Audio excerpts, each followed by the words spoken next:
ఆ అమ్మాయిని చూసి పెళ్లి ఫిక్స్ అయ్యాక కూడా ఇంకా ఎందుకు ఇలా డల్గా ఆలోచిస్తున్నాడు?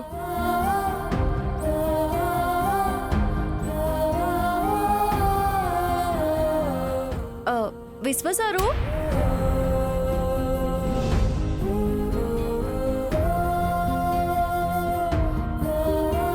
గా పిల్లతోని సంబరంగా ఫోన్ మాట్లాడుకుంటా ఉండరనుకున్నా.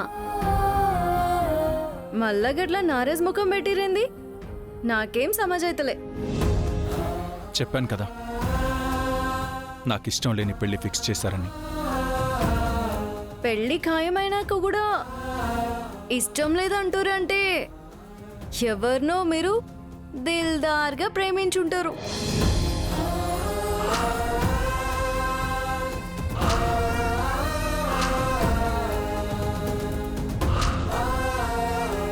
గంతేనా సార్? నా ప్రేమ గురించి వదిలేబాను.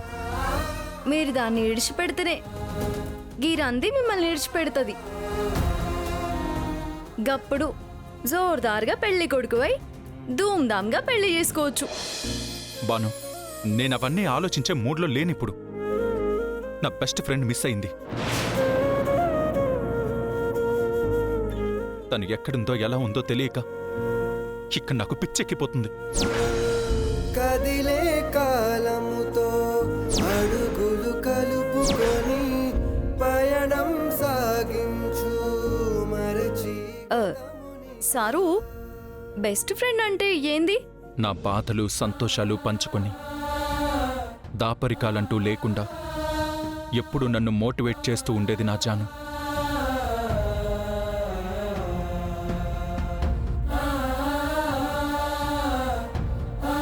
మరిగా జాను ఎప్పటి నుంచి కనపడట్లే మీకు?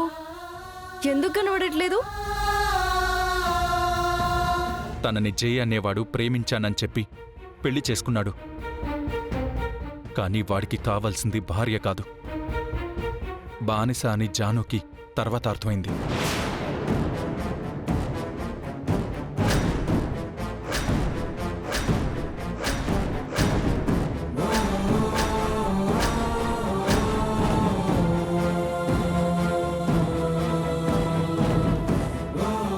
ఏం చేయాలో ఎవరికి చెప్పుకోవాలో తెలియని ఫ్రస్ట్రేషన్లో నేనే వాణ్ణి ఎలాగైనా వదిలించుకోమని సలహా ఇచ్చాను. ఆ నరకం నుంచి నరకాసురుడి గురించి చెప్పి తనను దూరంగా వెళ్ళిపోమని నేనే ఫోర్స్ చేశాను. ఏనాడైతే నీ మెళ్ళో తాళి కట్టి భర్తగా నీ జీవితంలోకి ఎంటర్ అయ్యాడో ఆ తాళిని తీసి వాడి మొహాన కొట్టి ఆ ఇల్లు అనే చెరసాల్లో నుంచి బయటపడు.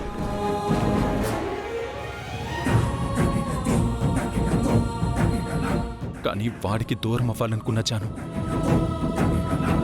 ఇప్పుడు అందరికీ దూరం అయిపోయింది.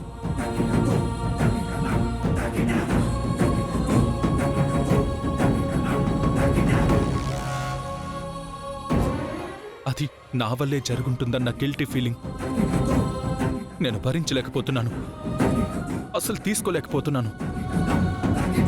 తనిప్పుడు ఎక్కడుందో ఎలా ఉందో అసలు ఆలోచిస్తుంటేనే నాకు పిచ్చెక్కిపోతుంది.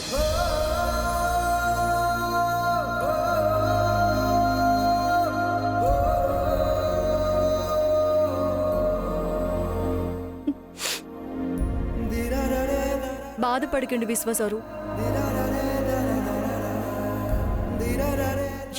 ఏడో ఒక చోట పైలంగా ఉండుంటాది. ఉండాలి, ఎక్కడున్నా తను క్షేమంగా ఉండాలి. తనెక్కడుందో ముందు నేను అది తెలుసుకోవాలి. సరు, మీరేం అనుకోనంటే ఒక మాట చెప్తా సారు. మీరు ఎట్లా అయితే మీ దోస్తు ఏడున్నా మంచిగా ఉండాలనుకుంటుర్రో మీ దోస్తు కూడా మీరు మంచిగా ఉండాలని కదా కోరుకుంటుంది. నేనిప్పుడు మంచిగానే ఉన్నానుగా, నాకేమైంది? మంచిగా ఏడున్నారు, ముఖం గింతంత చేసుకున్నారు. రేపు పెళ్ళయి మీ భార్య వచ్చినాక కూడా గిట్లే పొద్దంతా నారాజ్గా ఉంటే పాపం గది సంతోషంగా ఉంటుందా? మీ దోస్తు ఆమె మొగుడుతో ఎన్ని బాధలు పడిందో, ఎంత నరకం అనుభవించిందో ఆ బాధ నరకం రేపు మీ భార్యకి ఎదురు పడకూడదు అని మీరు అనుకుంటే మీరు మొదల సంతోషంగా ఉండాలి. పెండ్లి కూడా ధూమ్ధామ్గా సంబరంగా చేసుకోవాలి. కాపురం సక్కంగా చేయాలి. నేను కొంచెం ఎక్కువ తక్కువ మాట్లాడినట్టున్నా తప్పుగా అనుకోకుర్రి.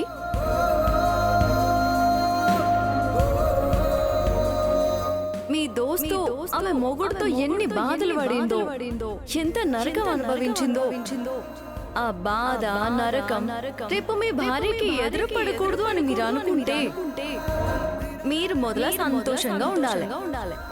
బావా మరదల్లం కాస్త భార్యాభర్తలం అవుతున్నందుకు నాకు ఎంత సంబరంగా ఉందో బావా.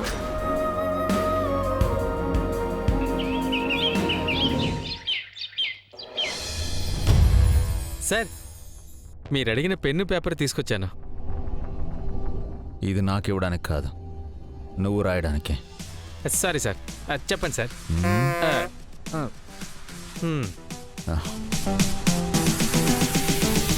తెల్లని వస్త్రం. తెల్లని వస్త్రమా?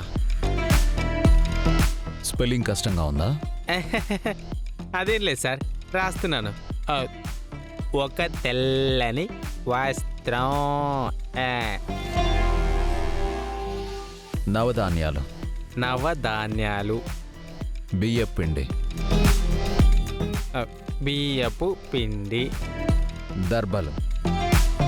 దర్బాలు. గొడుగులు, చెప్పులు. గొడుగు చెప్పుల ఎవలే? ఆవు అండ్ దూడ. ఆవు అండ్ దూడ. ఓకే, ఆవు అండ్ దూడ. రాస్తుంటే ఇదైతే పెద్ద కర్మ లిస్ట్లో ఉంది. వీడి తాత కోసం అయి ఉంటుంది. గుండెల్లో గుణపొందించి తర్వాత కన్నీళ్ళు తుడిచే సాడిస్ట్ మొహం వీడిను. ఏంటి ఆలోచిస్తున్నావు? ఒక ఫోటో కూడా రాసుకో. సార్, తాతగారి ఫోటోనే కదా సార్. ఏయ్, వాడి మెమరీనే వద్దనుకుంటే వాడి ఫోటో ఎందుకురా?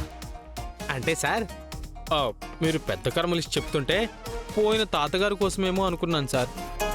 కాదురా, ఆ లిస్ట్ జాను మేడం కోసం.